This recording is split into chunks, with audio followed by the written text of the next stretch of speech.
RamBox is a cargo management system that includes built-in storage bins and, if equipped, an attachment to extend or divide the bed and bed rail tie-down system. You'll find the storage bins on both sides of the pickup box. They provide weatherproof, lockable, illuminated storage for up to 150 pounds or 68 kilograms of evenly distributed cargo. To open a bin, push and release the lid button.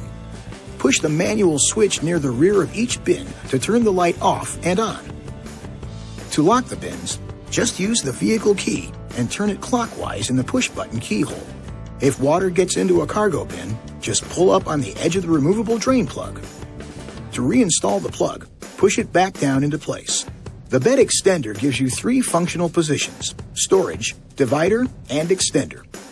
When not in use, put the extender attachment in storage position at the front of the bed to maximize bed storage. You may need to release the extender from its current position.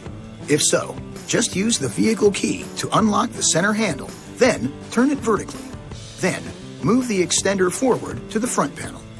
Rotate the side gates closed with the outboard ends in the front of the tie-down loops. Return the center handle to the horizontal position to secure the side gates and relock the center handle to discourage theft. When you've got extra cargo, extender position lets you extend the bed out onto the tailgate.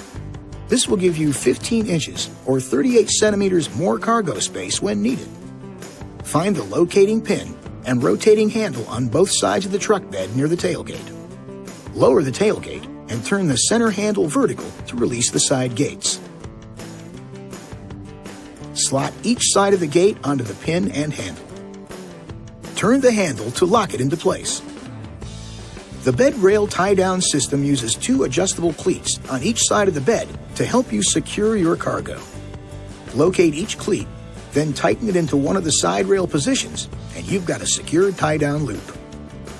To move the cleat along the rail, turn the nut about 3 times counterclockwise, pull outward, and slide the cleat to the desired side rail position. Then, set the cleat and tighten it down. You'll also find tie-down hooks at each corner of the bed near the floor. This video is not intended to take the place of your owner's manual. For complete details and other important safety information, please see your owner's information.